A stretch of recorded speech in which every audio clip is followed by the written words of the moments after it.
नमस्कार दोस्तों, एक बार पुनः स्वागत है आपका आपके अपने YouTube चैनल पर। दोस्तों, आज के वीडियो में हम सीखेंगे मध्य प्रदेश लोक सेवा आयोग के अंतर्गत जो MPPSC मध्य प्रदेश राज्य पात्रता परीक्षा 2024 MP सेट 2024 के जो आवेदन फॉर्म भरे जा रहे हैं वो आवेदन फॉर्म हम कैसे ऑनलाइन करेंगे, इसमें हमें क्या दस्तावेज लगेंगे, संपूर्ण जानकारी हम आपको आगे वीडियो में विस्तार पूर्वक स्टेप बाय स्टेप देंगे।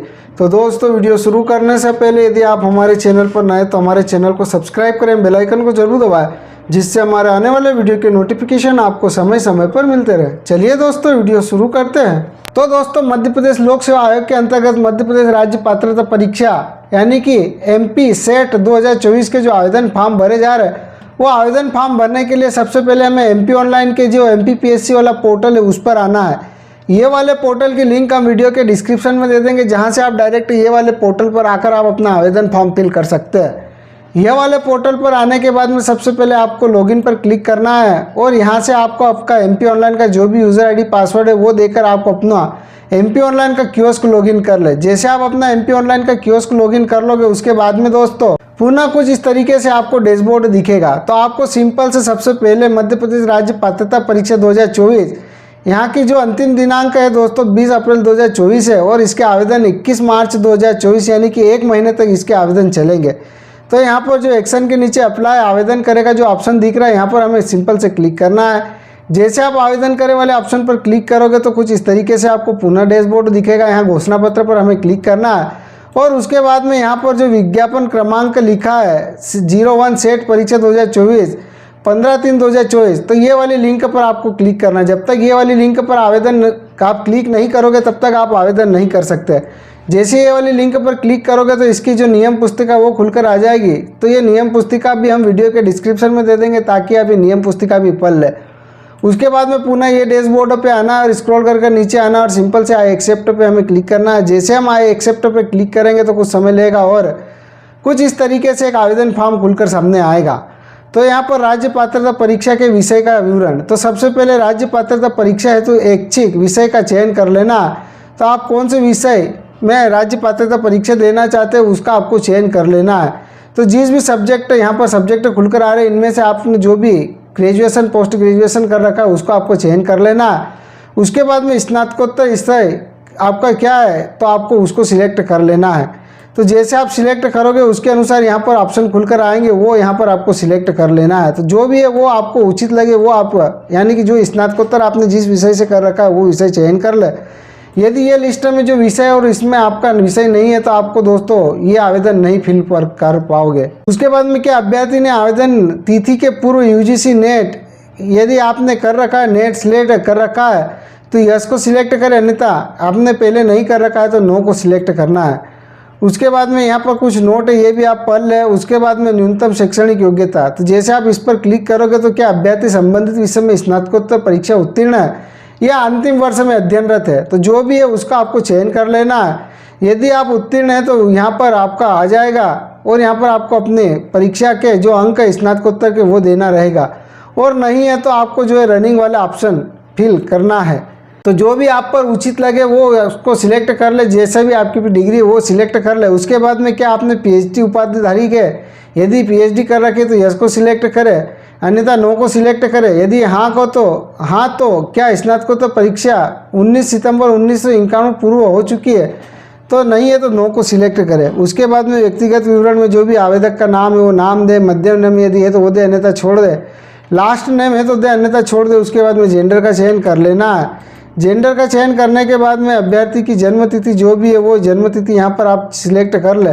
उसके बाद में दोस्तों यहाँ पर आपको पिता का नाम देना है, माता का नाम देना है। उसके बाद में क्या विवाहित है, यदि विवाहित है तो यस को सिलेक्ट करें, पति या पत्नी का नाम दे, जीवित बच्चों की संख्या दे, अंतिम बच्चे की जन्म तिथि दे। यदि बच्चा जुड़वा है तो यस को सिलेक्ट करें, नहीं तो नो को सिलेक्ट करें और यदि आप विवाहित नहीं है तो नो को सिलेक्ट करना रहेगा। उसके बाद में मूल सूचना विवरण, क्या आप मध्य प्रदेश के मूल निवासी यहाँ को सिलेक्ट करना है। उसके बाद में आपकी जो भी कैटेगरी उसको सिलेक्ट कर ले। यदि आप मध्य प्रदेश के निवासी नहीं है तो आप उस स्थिति में सामान्य कैटेगरी में आवेदन कर सकते हैं, अन्य कैटेगरी का आप लाभ नहीं ले सकते हैं। तो जो भी है उसका आपको चयन कर लेना, कैटेगरी का चयन कर लेना। तो जो भी कैटेगरी के अनुसार यहाँ पर जानकारी आती है वो जानकारी यहाँ पर आप सिलेक्ट कर लेनी रहेगी। उसके बाद में मध्य प्रदेश शासन द्वारा प्राधिकृत प्राधिकारी द्वारा जारी स्थायी जाति प्रमाण पत्र नंबर यहाँ पर देना है। तो सबसे पहले जारीकर्ता का पदनाम जो भी है वो यहाँ पर आपको देना है। उसके बाद में कौन से जिले से आपका जाति प्रमाण पत्र जारी हुआ, यदि आप कैटेगरी सर्टिफिकेट के अंतर्गत आते तो ये जानकारी देना है, और सामान्य में आते तो ये जानकारी आपको नहीं देनी है। उसके बाद में आपका जो भी डिजिटल जाति प्रमाण पत्र नंबर है वो यहाँ पर आपको देना रहेगा। उसके बाद में जो भी है वो यहाँ पर आपको देना है। उसके बाद में कौन सी तारीख को बना है वो तारीख यहाँ पर आपको देना है। और उसके बाद में दोस्तों यहाँ पर आपको दिव्यांगता का जानकारी, यदि आप विकलांग हैं तो यस को सिलेक्ट करें, नहीं तो नो को सिलेक्ट करें। और यस को सिलेक्ट करते हैं तो जो भी आप पर लागू है आपके विकलांग प्रमाण पत्र के अनुसार यहाँ पर जानकारी फिल करनी है। उसके बाद में अन्य विवरण, क्या अभ्यर्थी कभी सेवा से पृथक दंडित किया गया, क्या अभ्यर्थी के विरुद्ध कोई आपराधिक प्रकरण लंबित है, क्या अभ्यर्थी आयोग की किसी परीक्षा अथवा चयन विवर्जित अवधि में, यदि है तो यस को सिलेक्ट करें, नहीं तो नो को सिलेक्ट करें। उसके बाद में 4 परीक्षा केंद्र का चयन कर लेना है। तो जो भी आपके नज़दीकी जो आपको उचित लगे वो परीक्षा केंद्र यहाँ पर आप चयन कर ले। उसके बाद में दोस्तों यहाँ पर शैक्षणिक विवरण फिल करना है। तो सबसे पहले आपको हाई स्कूल, तो यहाँ पर उत्तीर्ण परीक्षा का नाम, तो यहाँ पर आप चाहो तो हाई स्कूल टाइप कर सकते हैं या फिर आप यहाँ पर 10th टाइप कर सकते हैं। उसके बाद में ग्रेड या डिवीज़न प्रेजेंट जो भी है उसका आप CGPA उसका चयन कर ले। विषय यहाँ पर आपको देना है, तो 10th में आप ऑल सब्जेक्ट टाइप कर सकते हैं। उसके बाद में जो भी पूर्णांक है वो दे सकते हैं, जो भी प्राप्तांक है वो दे सकते हैं। उसके बाद में जो भी डिवीज़न है वो दे। उसके बाद में यहाँ पर बोर्ड का नाम यहाँ पर देना है, उत्तीर्ण वर्ष यहाँ पर देना है, जो भी रोल नंबर है वो रोल नंबर यहाँ पर आपको देना है। ये हम आपको डेमो दिखा रहे इसलिए आपका जो भी है वो यहाँ पर आपको देना है। उसके बाद में यहाँ पर कक्षा 12वीं है तो यहाँ पर आपको 12वीं चयन कर ले या हायर सेकेंडरी यहाँ पर टाइप कर ले। और सेम तरीके से डिवीज़न है या ग्रेड CGPA उसका आपको चयन कर लेना है और उसके अनुसार जानकारी देनी है। उसके बाद में स्नातक में आपने क्या कर रखा है वो डिग्री का नाम यहाँ पर आपको देना है, और स्नातकोत्तर में आपने क्या कर रखा है वो डिग्री का नाम देना है, उसकी जानकारी फिल करनी है। उसके बाद में वर्तमान पता, जो भी आपका पता है वो पता यहाँ पर देना है। सबसे पहले स्टेट का चयन कर ले। उसके बाद में आपको ज़िले का चयन कर लेना। उसके बाद में जो भी पता है पता दे, पिन कोड दे, और जो भी आपका लैंडमार्क है वो यहाँ पर आपको देना है। जो भी आपका मकान पते का जो पहचान चिन्ह है वो यहाँ पर आपको देना रहेगा। उसके बाद में वर्तमान पता और स्थायी पता सेम है तो चेक बॉक्स पे आप क्लिक करोगे तो आपका पता सेम हो जाएगा, और आप अलग अलग देना चाहते तो अलग अलग यहाँ पर दे।